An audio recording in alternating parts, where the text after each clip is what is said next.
আসসালামু আলাইকুম। আলিম শ্রেণীর আরেকটি কাওয়াইদ জাসা নিয়ে তোমাদের সামনে হাজির হলাম। এখানে আমরা দেখতে পাচ্ছি ইশতারা যাইদুন সালাসাতা কলমিন। এইখানের মধ্যে কোনটা ভুল হয়েছে এটা বোঝার জন্য আমাকে বুঝতে হবে এখানের মধ্যে সংখ্যাটা দেখো তো একটু। সংখ্যাটা কত?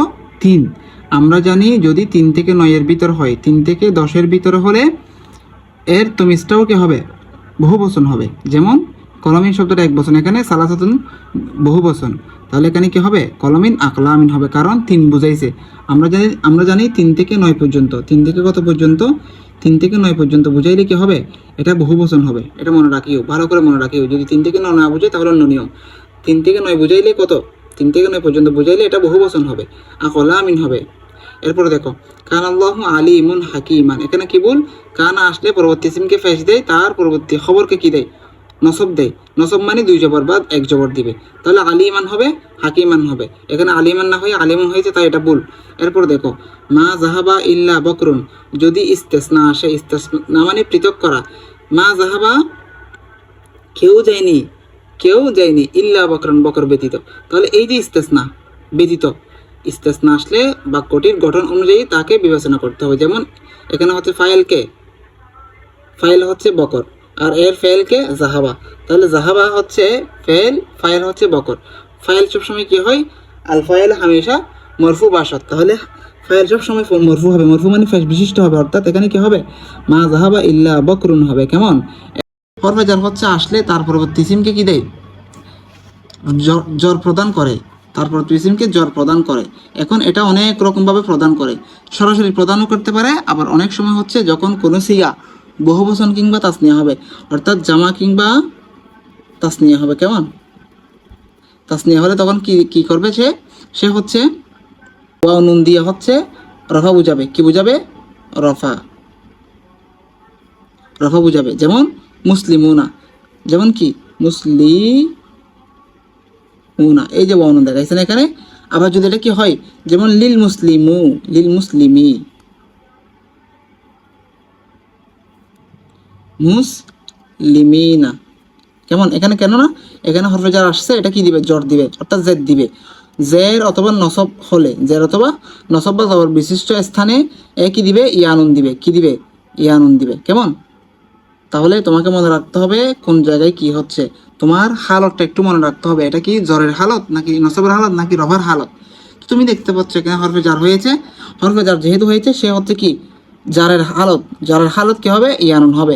লিল মুসলিমিনা আইদানে ফিসানাতে। খুবই সহজ। এরপর দেখো, এরপরে 8 নাম্বার আমরা দেখতে পাচ্ছি, এটা 2024 সালে আসছে, এটা 2023 সালে। একটু দেখে নাও।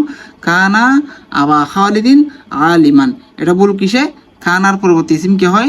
রফা বিশিষ্ট হয়, অর্থাৎ ফেস বিশিষ্ট হয়। আমরা জানি মেসিতে মোকাব্বারা কয়টি? 6টি। এগুলো আসলে কি হয়? এগুলো আসলে একটু আগের ভিডিওতে বললাম তো, এগুলো আসলে যেটা হয়, রফার স্থলে ওয়াও দেখাবে, যেমন আবু। নসবের স্থলে আলিফ দেখাবে, অর্থাৎ আবা। জ্বরের হালতে কি দেখাবে? জ্বরের হালতে তোমাকে ইয়া দেখাবে, অর্থাৎ আবি। এরকম করে দেখাবে। কেমন? তাহলে দেখো তো, কান আসলে তারপর তিসিম কি হয়? ফেস বিশিষ্ট হয়, রফা বিশিষ্ট হয়। তাহলে কান আবু হবে না? ফেস বিশিষ্ট, তাই রফার স্থলে আর কি। কান আবু খালিদিন আলিমান। এরপর দেখো কাম রজুলুন ফিদ্দার। আমরা জানি কাম শব্দটা হচ্ছে প্রশ্নবোধকের জন্য। আদওয়াতুল ইস্তিফহাম এগুলো আসলে কি হয়? তারপর তিসিম এক বচন হবে এবং জবর বিশিষ্ট হবে। তাহলে কানা রজুলান হবে ফিদ্দার। ঠিক আছে। এরপর দেখো, এরপর হচ্ছে কদিমার রজুলু রাকিবুন। কদিমার রজুলু রাকিবুন, এটা হচ্ছে হাল। হাল মানে কি? অবস্থা, অর্থাৎ লোকটি দাঁড়িয়ে যে আছে সেটার অবস্থা বোঝাচ্ছে। কেমন?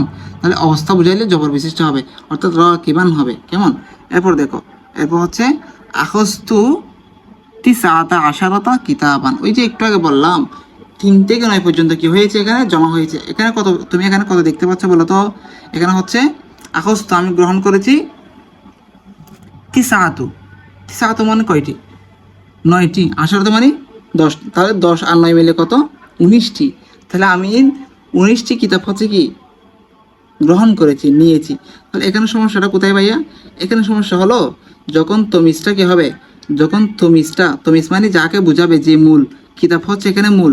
তাহলে এই যে তমিজ মানে মূলত সন্দেহ বোঝায়, যেটা মানে স্পষ্ট থাকে না, স্পষ্ট করে দেয়। তাহলে এখানে তুমি যদি এরকম বলো আখস্তুতি সাদা আশারা, আমি 19টি নিয়েছি, আমি 19টিকে কিতাব নিয়েছি নাকি অন্য কিছু নিয়েছি, এই যে স্পষ্ট করলো কি এসে কিতাব এসে, এই তমিজ, এটাকে বলে তমিজ। কেমন তমিজটা কি হয় ভাইয়া? তমিজটা তো জবর বিশিষ্ট হয়, কিন্তু কথা হচ্ছে এখানের মধ্যে কি হয়, তমিজ যদি 11 থেকে কত পর্যন্ত হয়, 19 পর্যন্ত হয়, ভালো করে মনে করো। 11 থেকে যদি 19 পর্যন্ত হয় তখন কি করবে, তখন হচ্ছে এই তার আগের যে সংখ্যাটি থাকবে সেটাও কি হবে, মুজাক্কার হলে মুজাক্কার হবে, মুয়ান্নাস হলে মুয়ান্নাস হবে। তা আমরা দেখতে পাচ্ছি কিতাবান শব্দটা হচ্ছে মুজাক্কার, তার আগের সংখ্যাটি কি মুজাক্কার হবে নাকি মুয়ান্নাস হবে? অবশ্যই মুজাক্কার হবে, তাই কি হবে তিসআতা আশারো, তিসআতা আশারো কিতাবান। এরপর একটু দেখো, ইন্না মুসলিমু বাংলাদেশ, ইন্না মুসলিমু বাংলাদেশ, একটু দেখো ইন্না আসলে তার পরবর্তী সিমটা কি দেয়, জবর দেয়।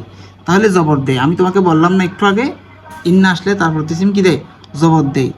ইন্না তার পরবর্তী সিমকে জবর দেয়। এখন জবরের হালতে মুসলিমও হবে নাকি মুসলিমিনা হবে? এই যে একটু আগে বললাম, যখন রফা হবে তখন মুসলিমুন হবে, যখন জ্বর অথবা নসব হবে, জ্বর অথবা নসব অর্থাৎ জবর, জ্বর মানে জের, নসব মানে জবর।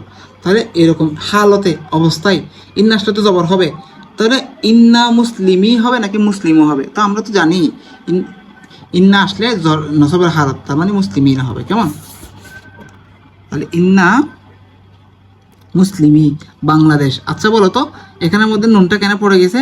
এটার কারণ হলো এজাফত, এজাফতের কারণে নুনটা সাকেত হয়ে যায়, অর্থাৎ এজাফত মানে সম্পর্ক।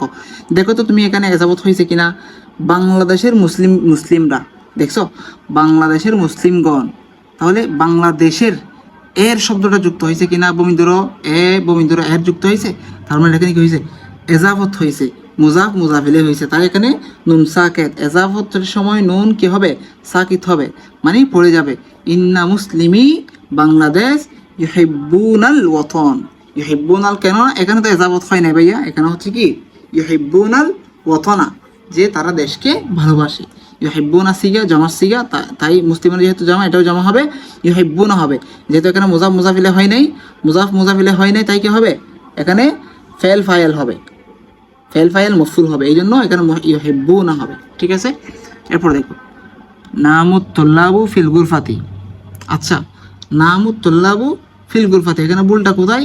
তুমি যদি দেখো আতুল্লাবু বহুবচন, তো বহুবচনের আগে তোমার এখানে বহুবচন ইউজ হবে না, এখানে বহুবচন আর কি হবে, এক বচন হবে। তাহলে আতুল্লাবু বহুবচন, তাই এরা কি হবে, এক বচন হবে। বুঝতে পারছো? তাহলে নামুত তুল্লাবু ফিল গুরফাতি, এটা হবে কি শুদ্ধ বাক্য।